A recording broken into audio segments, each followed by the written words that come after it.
তোমাকে ফিরে আসতে হবে। ওটা আখিরাতে তোমার জিন্দেগি নয়, ওই রাস্তা তোমার জন্য ধ্বংসের জন্য, ওই রাস্তা তোমাকে বরবাদ করে দেবে।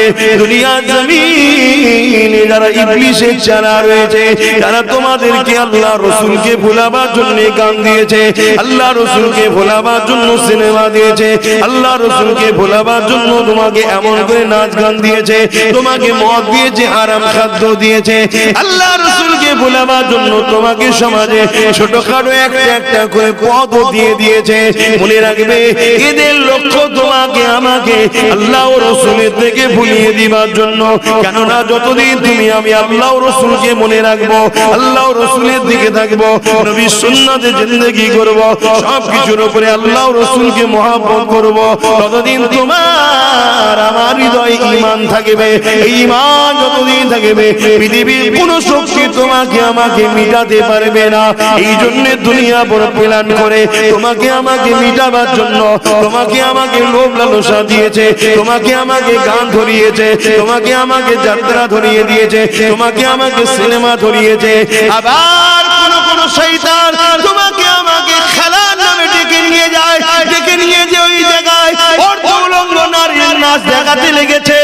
এই যুবক দেখে দাও, এইরকম ভাবে তুমি দুনিয়ার জালে জড়িয়ে যাও, এই শয়তানদের জালে যদি জড়িয়ে যাও, তাহলে মনে রাখবে খুব শিগগিরই সেদিন, আর বেশি দিন না, এই জমিনের উপরে তোমাদের উপরও শাস্তি আসবে, আযাব আসবে। সেদিন তুমি দিশেহারা হয়ে যাবে, তা থেকে রক্ষা পাবে না। যুগে যুগে নবীরা বুঝিয়েছে, আজ নবীদের গোলাম হিসাবে বুঝায়, আমার রাসূলুল্লাহ সাহাবাদের বুঝিয়েছে, সেই নবীর গোলাম হিসাবে তোমাদেরকে বুঝায়। হ্যাঁ, অন্যায় হয়ে গেছে, তওবা করে নাও। হ্যাঁ, ভুল হয়ে গেছে, ক্ষমা আল্লাহর কাছে চেয়ে নাও। নবী আমার জানিয়ে দিলেন, যখন কোন বান্দা বান্দি অন্যায় করতে যায়, ভুল করতে যায়, খাতা করতে যায়, নাফরমানি কাজ করতে যায়, আল্লাহ পাক যে কোনো অপছন্দ করে ওই রাস্তায় যায়, তখন আমার আল্লাহ ওই বান্দা বান্দিকে ডাকতে থাকে, ওরে আমার বান্দা রে আয়, আমি আল্লাহ আমার রাস্তায় ফিরে আয়, আমার কাছে মাথা নত করে দে, আমার কাছে খুলে আয়, আমার কাছে ক্ষমা চা। আমার মতো দয়ালু আল্লাহ তুই পাবি না। কার পাল্লাই পড়ে তুই গান শুনতে চলে গেলি, কার পাল্লাই পড়ে তুই সিনেমাতে চলে গেলি, কার পাল্লাই পড়ে তুই যারা আমি আল্লাহ সঙ্গে শিরক করেছি মুশরিকদের কাছে চলে গেলি, কাদের পাল্লাই তুই পড়ে এটা খুলবি? এ আমার বান্দা রে, আমি তোর মালিক, আমি যদি তোকে দুটো পা না দিতাম তাহলে তুই হাঁটতে পারতিস না, আমি আল্লাহ যদি তোকে দুটো চোখ না দিতাম তাহলে তুই দেখতে পেতিস না। বান্দা, এই জমিনের উপরে তুই কি দেখিস নি? অনেকের পা দিবার পরও বিভিন্ন অ্যাক্সিডেন্ট এই পাকে আমি কেটে নিয়েছি, অনেককে চোখ দিবার পরও বিভিন্ন অ্যাক্সিডেন্টে চোখকেও নষ্ট করে দিয়েছি। ওরে আমার বান্দা রে, আমি আল্লাহ তোকে সুযোগ দিলাম, ফিরে আয়, তওবা করে নে, আমি আল্লাহ তোর জীবনের গুনাহ মাফ করে দেব। আরো জোরে বলুন সুবহান।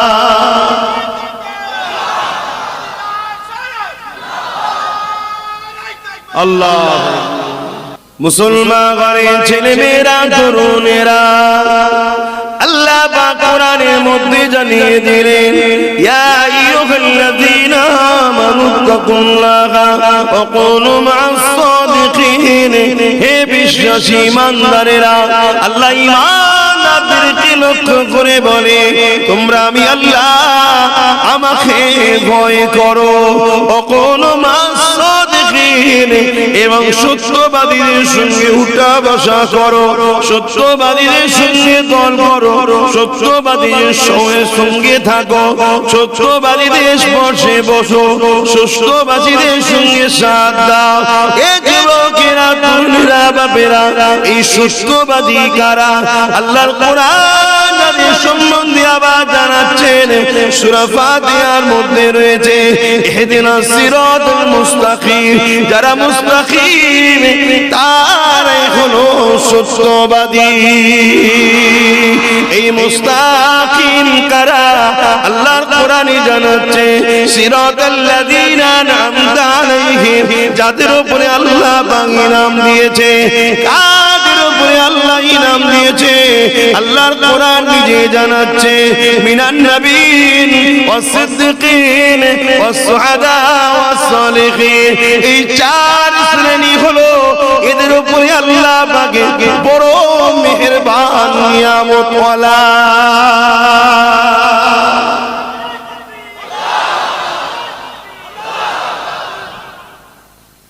এদের সোহবতে বসো, দুনিয়ায় এদেরকে ফলো করো, দুনিয়ায় ইনাদেরকে পিয়ার করো, দুনিয়ায় ইনাদের কাতারে থাকো। আমাদের ভাই তোমরা যেখানে বসতে আল্লাহ নিষেধ করেছে তারপরও বসে যাচ্ছ গানে, যেখানে আল্লাহ যেতে নিষেধ করেছে তারপরও যাচ্ছ যাত্রায়, যেখানে আল্লাহ মানা করেছে সেখানে যাচ্ছ সিনেমায়, যাদের সঙ্গে আল্লাহ মিশতে মানা করেছে তাদের কাছেও যাচ্ছ, যারা ফাসিক ফাজিল বেহুদা জালিম অত্যাচারী মানুষ তাদের কাছেও যাচ্ছ। আর যাদের সঙ্গে আল্লাহ মিশতে বলেছে তাদের থেকে দূরে থাকছো।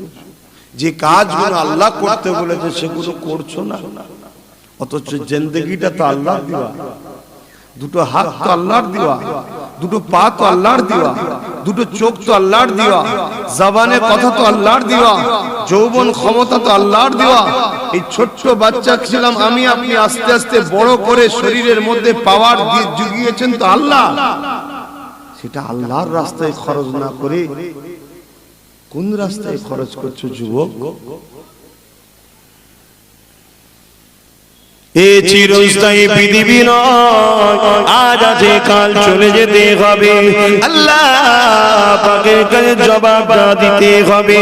এ যুবকরাই বলি আজ সময় রয়েছে, এখনই তওবা করে নাও, বাকি জিন্দেগিটা আল্লাহ রাসূলকে খুশি করে চলো, নবী পাকের সুন্নাতে চলো, আল্লাহ পাকের দাসত্ব করে জিন্দেগি কাটাও। এ যুবকেরা তরুণেরা ভুল যদি হয়ে যাওয়ার পর কোন বান্দা বান্দি তওবা করে না, আমার আল্লাহ পাক ওই বান্দা বান্দিকে যেমন মায়ের পেটে সন্তান যখন বাহির হয় বেগুনাহ থাকে, ওই রকম আল্লাহ পাক বেগুনাহ বানিয়ে দেয়।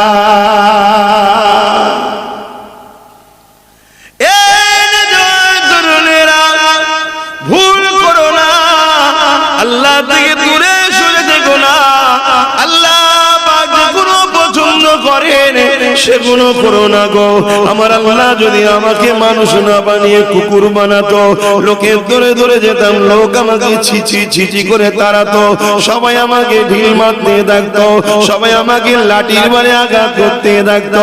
হায় রে জিন্দেগি, আল্লাহ আমাকে আশরাফুল মখলুকাত করলো, সেই আল্লাহ পাকের হুকুমকে মানতে পারলাম না, সেই আল্লাহকে খুশি করতে পারলাম না, আল্লাহর হাবিবের সুন্নতে জিন্দেগি কাটাতে পারলাম না, নবী পাককে আদব ও মুহাব্বত করতে পারলাম না। এ যুবকেরা তরুণেরা বাপেরা, এই জিন্দেগিটা আল্লাহ কেন দিয়েছে?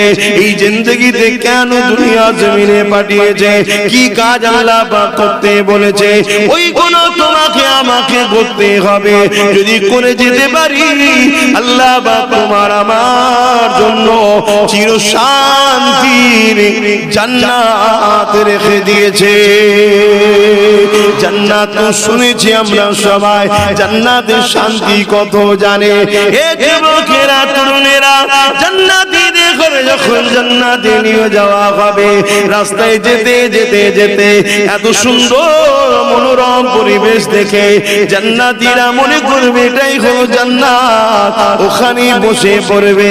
আল্লাহর ফেরেশতারা বলবে না এটা নয়, এটা তো রাস্তা আরো আগে রয়েছে, চলো। তাদেরকে আবার নিয়ে যাওয়া হবে।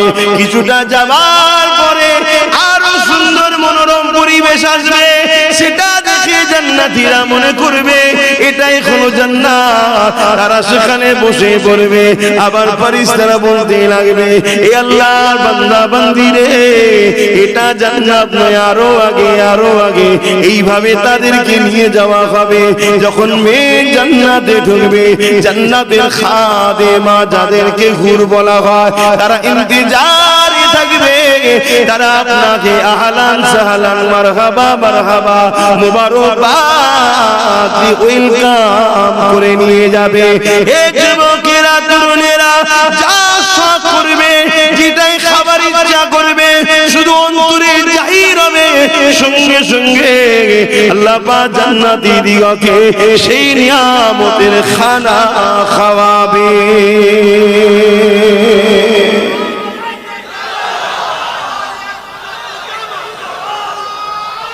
আল্লাহ, কেউ আপনাকে বলল তুমি এখানে একটা বাজার দাও বা দোকান দাও বা কারবার দাও, কিছুদিন লস করলো, একদিন তোমার লাভ হবে, এত লাভ হবে লসটাও উঠে যাবে। আমরা যেই ব্যবসা করি প্রথমে একটু লসে খদ্দের ধরার জন্য করি না কি গো? তাহলে এই সুন্দর নিয়ামতের জান্নাত লিবার জন্য দুনিয়ায় লস তো নয়, তারপরও চোখের নেশা, যেটা একটু গান, একটু যাত্রা, একটু নাচ, একটু মদ, একটু জেনা, একটু ব্যভিচারী, এই সব এটা চোখের নেশা। এতে কি শান্তি আছে বলুন? এতে শান্তি না, এতে আরো অশান্তি বেশি। পৃথিবীর যেসব দেশে এগুলো প্রচলন ব্যাপকভাবে আছে, খেয়াল দিয়ে দেখো, পৃথিবীতে সব থেকে মডার্ন উন্নত দেশ আমেরিকা। খবর নাও, কন্যার গর্ভে সন্তান কার, মাফ করবেন, বাস্তবটা জানাবার জন্য বলছি, বাপের। আজকের তারিখের কথা বলছি, নিরাপদ নাই,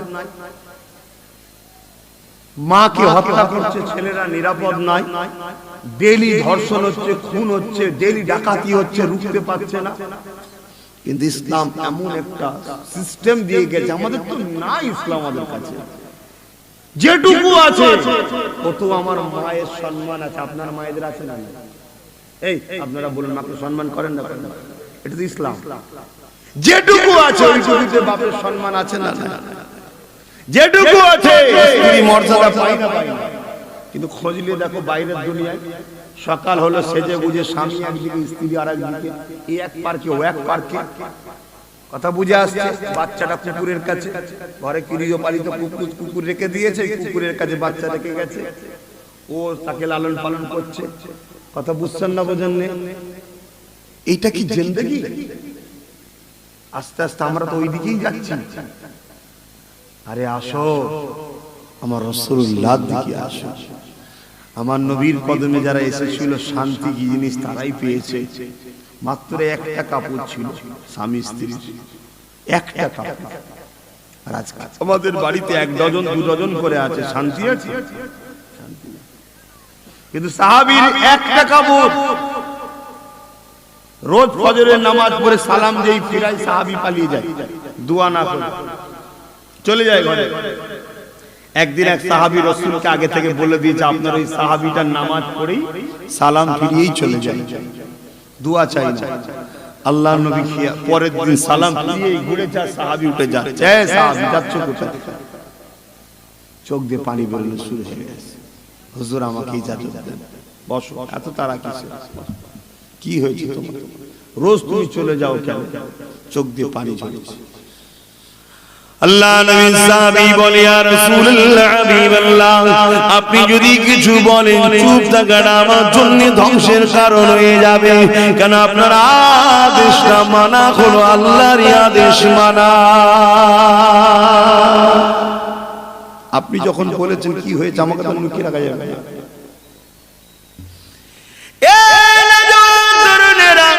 আল্লাহ নবী সাহাবী কাঁদে আর বলে, ইয়া রাসূলুল্লাহ, হাবিবাল্লাহ, আমার পরনার মাত্র একটাই কাপড় রয়েছে।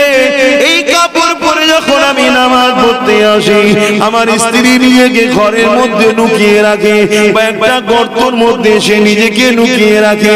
ইয়া রাসূলুল্লাহ, হাবিবাল্লাহ, আমি নামাজটা পড়ে নিয়ে দ্রুত গিয়ে কাপড়টা খুলে নিজেকে গর্তের মধ্যে বা কোণেতে লুকিয়ে ফেলি। এই কাপড়টা আমার স্ত্রীকে দিয়ে দিই, ওই স্ত্রী কাপড়টা পরে নামাজটা আদায় করে। ইয়া রাসূলুল্লাহ, হাবিবাল্লাহ, ফজরের সময় তো শেষ হতে যায়, এই দোয়া করতে গেলে ওয়াক্ত চলে যাবে, নামাজটা স্ত্রীর কাজা হয়ে যাবে। তাই আমি দোয়া নাচে রোজ দ্রুত চলে যায়। এই কথাটা শোনার সাথে সাথে আল্লাহ নবীর চোখ দিয়ে পানি জারি হয়ে যায়, সাহাবাদের চোখ দিয়ে পানি জারি হয়ে যায়। আল্লাহ নবী আসমানের দিকে হাত তুলে বলতে লেগেছে, হে আল্লাহ, আপনার জন্য আমি মুহাম্মাদের জন্য এরা প্রেম ভালোবাসা করতে গিয়ে আজকে এরা কোন জায়গাতে পড়ে আছে। তথাপি দুনিয়ার লোক মানুষই হারামের একটা কাপড় লাই না, দুনিয়ার লোক মানুষই কেউ ফিরি একটা দিলে লাই না, কেননা তাদের আকীদা ছিল একটা, আমরা নেব আল্লাহ থেকে, কারো কাছে হাত পাতবো না। আল্লাহ পাক জালে রেখেছে, শুকরিয়া রেখেছে। কিন্তু আমি এখন যেটা আপনাদেরকে বলতে চাই, একটা কাপড় থাকতে পারে তাদের স্বামী স্ত্রীর মধ্যে মহব্বতটা পৃথিবীর জমিনে আজকে যত বড় বড় ভিআইপি হোক না কেন তাদের মধ্যে নাই, তাদের মধ্যে নাই, তাদের মধ্যে নাই। পৃথিবীর নম্বর ওয়ান ধনী হতে পারে, পৃথিবীর নম্বর ওয়ান শক্তিশালী দেশের রাজা হতে পারে, পৃথিবীর নম্বর ওয়ান শিক্ষিত হতে পারে, কিন্তু সাহাবীর সংসারে যে শান্তি ছিল, স্বামী স্ত্রীর মধ্যে যে ভালোবাসা ছিল, ওই ভালোবাসাটা পৃথিবীর জমিনে নাই। আল্লাহ নবীর সাহাবীটা, ওই মহিলা সাহাবিয়াটা, ওই পুরুষ সাহাবীকে বলতো, আমার প্রাণের স্বামী আপনি চিন্তা করবেন না, আমি আপনার উপরে বড়ই রাজি খুশি আছি। আর আমার আল্লাহ রাসূল জানিয়ে দিয়েছে, আমার আল্লাহ পাক বলে দিয়েছে, পৃথিবীর মধ্যে আল্লাহর কাছে শ্রেষ্ঠ পুরুষ হলো সে যে কিনা তার স্ত্রী তার স্বামীকে বলে আপনার উপরে আমি রাজি হয়ে আছি। বলে আজকে আমাদের জামার অভাব আছে, থাকার অভাব আছে, না খাওয়ার অভাব আছে, শান্তি আছে? কেন নেই? আমাদের মধ্যে ইসলাম নেই, ইসলাম চলে গেছে। আপনি খেয়াল করে দেখুন, দৈনিক মিলিয়ে দেখবেন আমাদের মধ্যে ইসলাম আছে কি।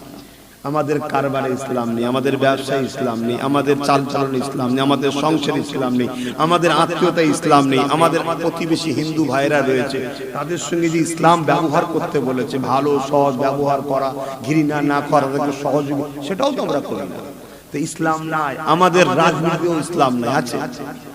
আমাদের মুসলমান ছেলে যে কোনো রাজনীতির লিডার হয়েছে, সব বড় বড় চোর বদমাইশ তৈরি হচ্ছে। কেন? এটা রাজনীতি বলেছে? ইসলাম কি বলেছে? তুই মানুষের সেবা করা। কোন ধর্মের লোক কি করছে আমি বলবো না, ধর্ম সবাই এসে তাই বলছি। তাহলে আমাদের রাজনীতিও ইসলাম নেই, এই জন্য আমাদের কোনো জায়গাতে শান্তি নেই। আসো, মিটে যাওয়ার আগে পরিবর্তন হও। ইসলাম মিটবে না, আমরা মিটে যাব। নতুন একটা জাতকে আল্লাহ ইসলামের দায়িত্ব দিলেন। দেখলেন না যে বুশ বলতো আমেরিকায় মুসলমান ঢুকতে দেবো না, সেই বুশের কন্যা আজকে কোরআনের হাফেজ হয়ে গেছে, ইসলামের জোর চলে এসেছে। জোরে বলেন সুবহানাল্লাহ। পৃথিবীর বুকে সবথেকে বেশি মোহাম্মদ নামের পিয়ারা ও চর্চিত নাম হলো, পৃথিবীর বুকে সবথেকে দ্রুত ইসলাম দ্রুত বাড়ছে যে দেশটার নাম, সেই দেশটা হলো কি বলে ব্রিটেন। পৃথিবীর তাই দেখছেন নতুন একটা সমাজের কাছে ইসলাম চলে যাচ্ছে আমাদের থেকে। আল্লাহ তার দিনকে সেদিক বাঁচাবে। আমি তুমি বাঁচতে পারবো কি? আমি তুমি যদি সুস্থ জীবন পাই, শান্তিতে দুনিয়াতে থাকতে চাই, সংসারে স্বামী স্ত্রী আনন্দ চাই, বাপ মা মা বাপে মহব্বত চাই, তাহলে ইসলামের বাইরে গেলে হবে না। বাপকেও গেলে হবে না, ছেলেকেও গেলে হবে না, স্বামীকে গেলে হবে না, স্ত্রীকে গেলে হবে না। সংসারটাকে ইসলামের সংসার করো, দেখবে শান্তি আসবে। হতে পারে আলু ভাতটা ডাল খাবে, কিন্তু শান্তিতে খাবে। আর রোজ মাছ গোছ খেয়েও তো শান্তি নাই, কি লাভ? মানুষ তো শান্তিটা চায়। শান্তি বাপ টাকাতে নাই, শান্তি বাড়িতে নাই, শান্তি গাড়িতে নাই, শান্তি এখানে থাকে। আর এটা আল্লাহর কুদরতি হাতে কবজার মধ্যে আছে।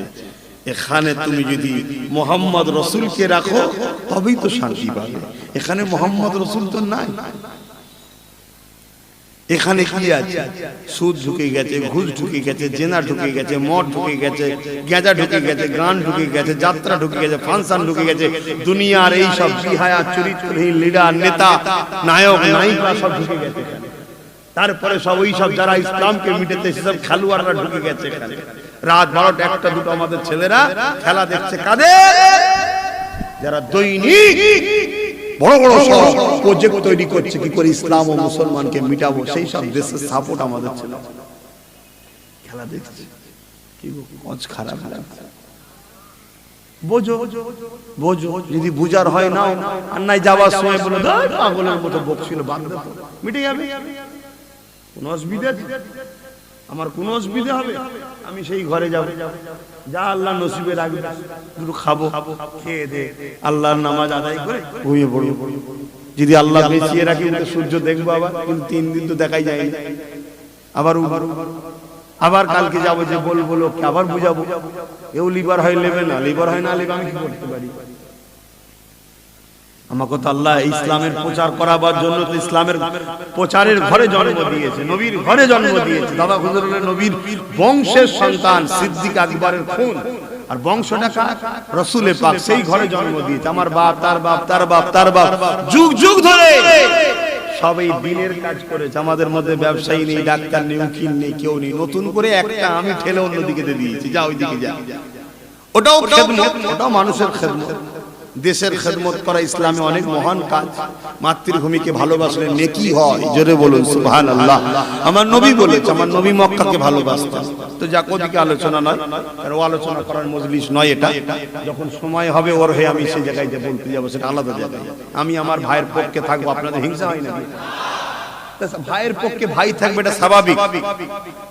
যার সাথে দূর দূর পর্যন্ত সম্পর্ক নেই, তার জন্য যদি মুসলমান লড়াই করতে পারে, আমি আমার ভাইয়ের জন্য বলবো না। কিন্তু এটা এই জায়গায়, এটা আলাদা জায়গায়, সেই জায়গায়। কিন্তু এখানে আমি এসেছি শুধুমাত্র আপনাদের ঘরে আল্লাহ ও রাসূল। আসো, আল্লাহ ও রাসূলকে মহব্বত করো, ভালোবাসো, পিয়ার করো। কত ভালোবাসে আল্লাহ জানো।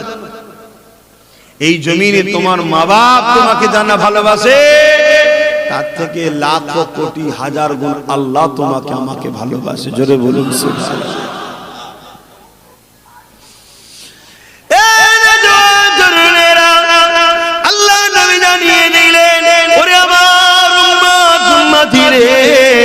তোরা দুনিয়ার জমিনে যদি শয়তানের খেয়াল পড়ে, ধোঁকায় পড়ে, যদি অন্যায় করে ফেলি, ভুল করে ফেলি, এমন করে খারাপ রাস্তায় যদি চলে যাও, তাহলে তোরা আমার আল্লাহ পাকের কাছে এসে তওবাটা করে নে।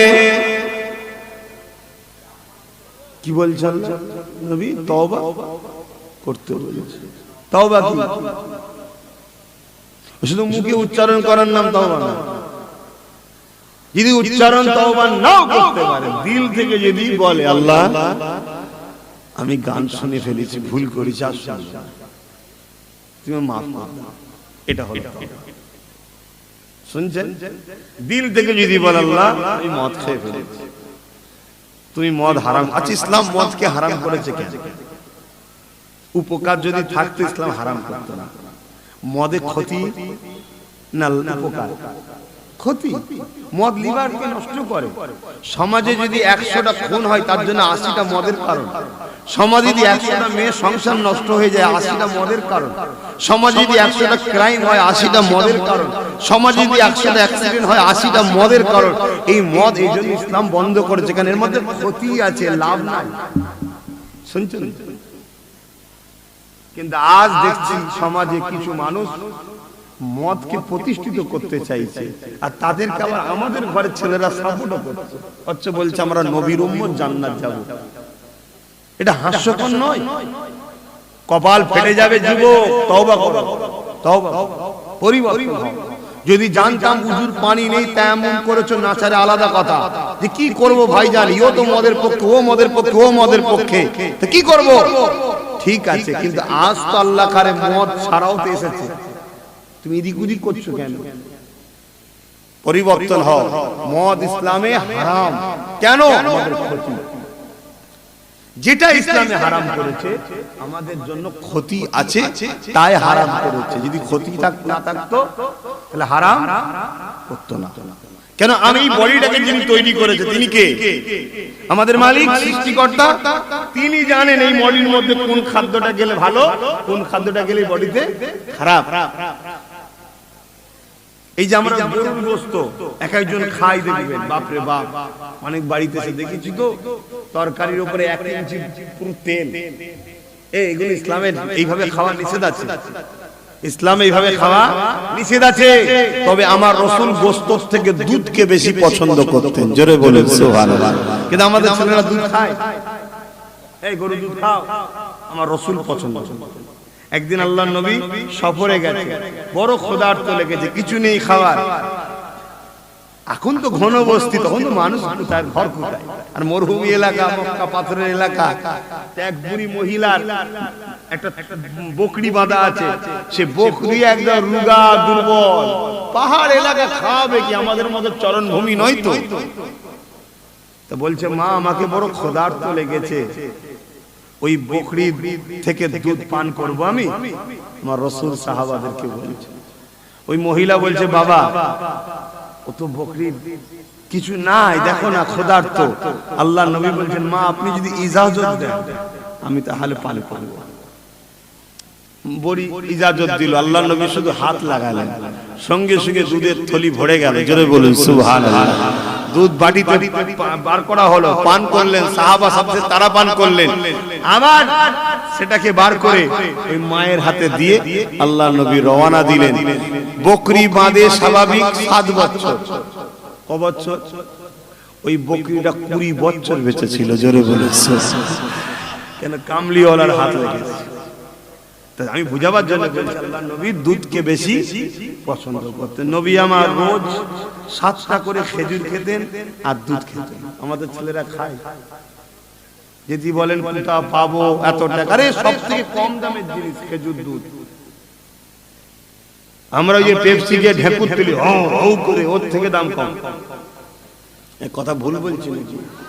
অথচ পেপসিতে কি দিয়ে আছে, কোকোলাই কি দিয়ে আছে, এইসব কোল্ড ড্রিঙ্কস গুলো কি দিয়ে আছে? ওই যে বাথরুম পরিষ্কার করার যে সার্ফেল, এই কি বলে, অ্যাসিড দিয়া থাকে, ওই অ্যাসিড দিয়া থাকে, যেগুলো ভেতরকে জ্বালায়। আমাদের ছেলেরা খাচ্ছে। এই আমার ভাই, দুর্বল হয়েছে কেন দিনকে দিন? অল্প দিনে মরে যাচ্ছে কেন? বলে আল্লাহ হায়াত দেয় না। আল্লাহ হায়াত দেয় না, নিজে থেকে হায়াতকে শেষ করে দিচ্ছি না তো। বোঝো, আখের জুস খাও, আখের জুস খাও, গরুর দুধ খাও, এগুলো খাও, শরীরে তাকত হবে, সংসার জীবনও ভালো থাকবে। বেশি খুলে বলতে পারবো না। আর মধু খাবে, মধু আর কালো জিরে। আল্লাহ নবী বলেছেন, মৃত্যু ছাড়া সব রোগের শেফা আছে মধু আর কালো জিরে। তেমন ছেলে খায়, 1000 টাকা দিয়ে ডাক্তার দেখাতে যায়, আর আমরা ফ্রিতে বললে শুনতে চাই না। এই যে কিছুদিন আগে কি একটা মহামারী গেল, করোনা। ওই করোনা ওষুধ যেটা তৈরি করেছে, ও তো কালো জিরে দিয়ে আছে, শুনছেন? 1500 বছর আগে আকায়ে দু আলম মাদানী ওয়ালা তাজদার মুহাম্মদ আরবি সাল্লাল্লাহু আলাইহি সাল্লাম আমাদেরকে গাইডলাইন দিলেন কি? প্রতিদিন সকালে উঠে মধু আর কালো জিরে হাতে দিয়ে হালতার হাত ধুয়ে নিতে হবে, সেটা খাও 3 বার। আমরা খাই, অথচ তোমাদের এলাকায় অরিজিনাল মধুও পাওয়া যায়। ওই এলাকায় অরিজিনাল, আমাদের এলাকায় অরিজিনাল পাওয়া যায় না। কিন্তু আমি তারপরে অরিজিনাল খাই, কারণ আল্লাহ করে অরিজিনাল লোকেদের সঙ্গে তো আমার ভালোবাসা আছে। হুজুর এটা আমার দেয় না, দেয় না, এই জন্য অরিজিনাল আমার কেস মধ্যে জোটে, কিন্তু পাওয়া যায় না। এইদিকে তবু চাষ হয়। আবার আজকালকার কিছু চাষি চালাক হয়ে গেছে, বাক্স এখানে বসে দূরে গুড় রেখে আসে, মাছি গুড়ে গিয়ে বসে এসে খেলে না, ওটা করে বলি। এই সামনে সর্ষের চাষ হচ্ছে, বাড়ি আনাচে কানাচে দেখবেন সব মধু চা খায়। সর্ষে গুড়ের মধু সব থেকে দামি, ভালো মধু। তো যাক, আবার ওইদিকে চলে গেলে বলে হুজুর কে নিজে ডাক্তারি করছে কেন? আরে মুস্তাফা না জানে রহমতের গোলাম আমরা। আমার নবী সব শিখিয়েছে, সর্বদিক দিয়ে নম্বর 1 জিনার নাম তিনি হলেন মুহাম্মদ রাসূল। জোরে বলুন সুবহানাল্লাহ। শ্রেষ্ঠ বাবাকে মুহাম্মদ রাসূল, শ্রেষ্ঠ স্বামীকে মুহাম্মদ রাসূল, শ্রেষ্ঠ লিডারকে মুহাম্মদ রাসূল, শ্রেষ্ঠ নবীকে মুহাম্মদ রাসূল, শ্রেষ্ঠ রাষ্ট্রনায়ককে মুহাম্মদ রাসূল, শ্রেষ্ঠ চরিত্রওয়ালাকে মুহাম্মদ রাসূল, শ্রেষ্ঠ মডেলকে মুহাম্মদ রাসূল, শ্রেষ্ঠ নানাকে মুহাম্মদ রাসূল। জোরে বলুন সুবহানাল্লাহ। কোন দিক দিয়ে যাবে? কোন দিক দিয়ে যাবে? আজকে যে মোটর গাড়ি চেপে আমি এলাম, পৃথিবী জানতো মোটর গাড়ি সম্বন্ধে? আমার নবী পৃথিবীকে মোটর গাড়ির খবর দিয়েছে। জোরে বলুন সুবহানাল্লাহ। মাটির তলাতে তেল আছে, সোনা আছে, কয়লা আছে, হিরে আছে, এটা জানতো পৃথিবী? এতো 150-200 বছর আগে পেয়েছে। বিশ্বকে আমার নবী দিয়েছে। জোরে বলুন সুবহানাল্লাহ। আমরা নবী ছেড়ে দিলাম। হ্যাঁ, আজ যদি যুবকগুলো ভাবো, তাহলে নবীর জীবনী ঘরে তোলো, কোরআন পড়ো, নবীর জীবনী পড়ো, নিজের লাইফ স্টাইলকে চেঞ্জ করো, দুনিয়া তোমাকে দেখবে, তুমি কামিয়াবি হবে। আজ থেকে 150 বছর আগে চলে যাও, পৃথিবীতে সবকিছু আবিষ্কার মুসলমান, সেই লেভেল গুলোতে চেপে দিয়ে এখন সব অন্যজনদের লেভেল মেরে দেওয়া হয়েছে সব মুসলমান। কথা বুঝে আসছে না? এই যে জমির ম্যাপ তৈরি করা হয়, আকাশে যে প্লেন যাবার যে রাস্তা, এই সব মুসলমান। আজকে গুগল বলে নাকি কাটতে, আরে সব মুসলমানদের থেকে ধার করে নিয়েছে। আর তারা পেল কোথা থেকে? কোরআন থেকে, রাসূলের সুন্নাত থেকে।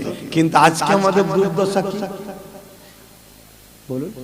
বাজারে কুকুরের দাম আছে তো আমাদের দাম নেই। কি গো, ভুল বলে ফেললাম নাকি?